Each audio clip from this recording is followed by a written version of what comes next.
You're listening to the Otis Jiry channel.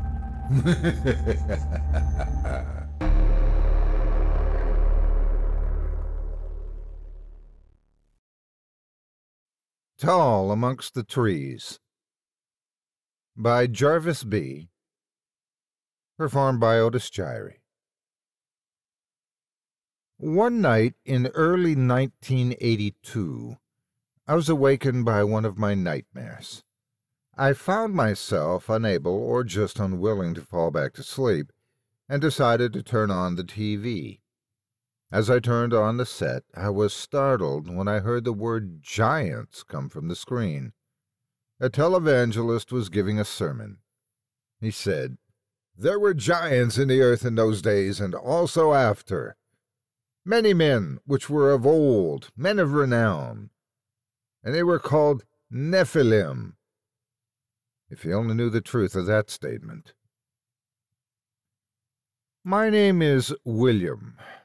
These events happened to me in the summer of 1978. I was a professor of botany, and had been fortunate to have taught at many colleges and universities across the United States. A few years prior to these events, I had made the acquaintance of a visiting botany professor from Australia named Horace. We had managed to maintain a friendship with each other long after he returned to his University of Sydney, mostly through correspondence. In the beginning of 1978, he had contacted me on becoming a member of his research team. His university's botany department was putting together an expedition to the Solomon Islands to collect and catalog exotic and rare plants. He had told the head of the expedition of my work and research with tropical plants in South America and Southeast Asia. Horace persuaded his superiors of my value and secured me a place on the team. I was overjoyed at the prospect. I immediately gave notice to the dean that I would be gone all summer. I flew to Australia in June to meet with the university heads and the team. We would go and collect specimens for several weeks, and then return to Australia to classify and further study the specimens.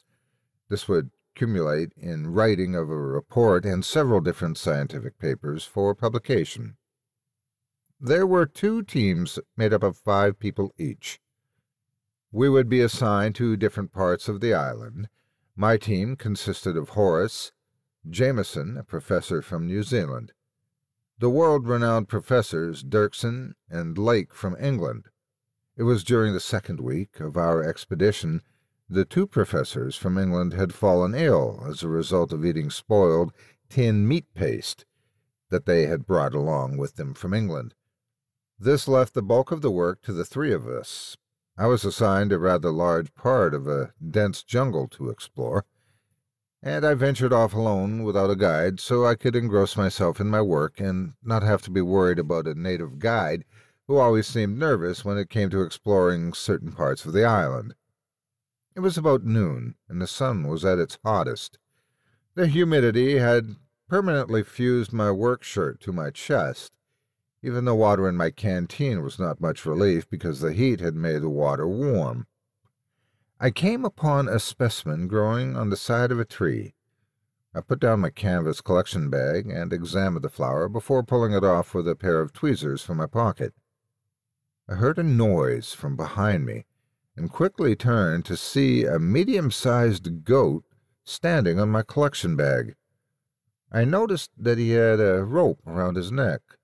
The other end looked like it had been chewed off, probably by the goat himself.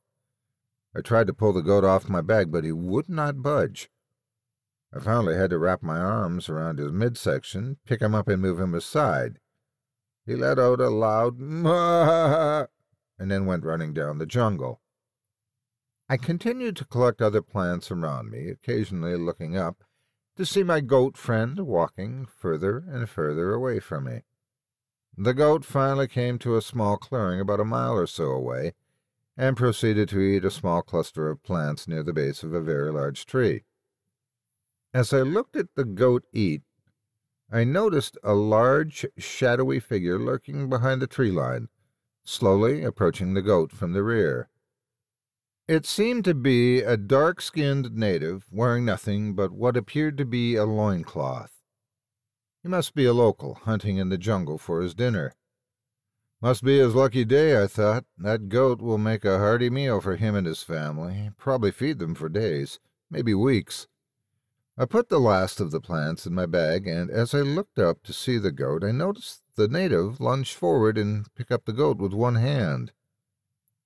My angle and distance had managed to conceal its true size from me. It was then that I realized this man was a giant. I jumped behind a tree to conceal my presence.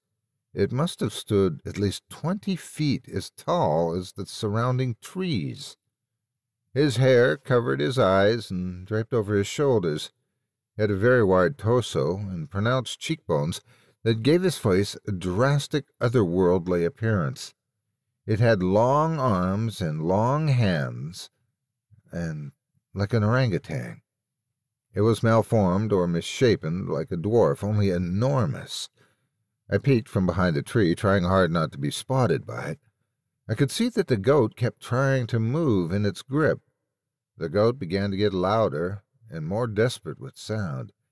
The giant briefly brought his hand, which held the goat, to its face. Then in one swift motion he extended his arm and swung it out to his right, where I heard a cracking sound. When the goat's head hit the nearby tree, it went limp. The top of the giant's hand was covered in blood. I felt like vomiting at witnessing such a brutal sight. I covered my mouth with both hands to keep myself from screaming. I saw the creature begin to walk toward the tree line when, without warning, he suddenly turned his head quickly, as if he saw or heard something. I ducked behind a tree once more, then was startled by a sound that I can only describe as an elephant's call. I peeked around the tree to see the creature facing the tree line. He leaned back his head and emitted a similar call. It then walked into the jungle and disappeared from sight. I just stood there for several minutes before I could even move. I don't even remember how I got out of the jungle. I just remember reaching our camp and asked to see the doctor. I did not tell him what I saw for obvious reasons, but he said I was fine and did not show signs of yellow fever, nor did I show signs of dehydration. There was nothing that would have led me to have an hallucination of any sort. For the rest of the trip, I was noticeably distracted due to what I had experienced. Upon returning home, I tried to put the experience out of my mind and tried to deny what I had seen as real. I buried myself in my work and never spoke of the encounter to anyone. On occasions, I would have nightmares regarding the creature involving me, running from it in a cyclopean maze-like city. Some dreams would end with the creature grabbing me and beating my head against a tree as it had the poor goats. In December of that year, I began to research the myths about giants. I spent 2 whole weeks in the university library just reading many stories and legends from various cultures regarding giants. It was on the 24th of December when I stumbled upon a newspaper article that recounted the story of cannibalistic giants in the Solomon Island during World War II by U.S. soldiers. I truly did not know whether to feel good that I had proof of another encounter other than mine, or to feel terrified that such monsters existed.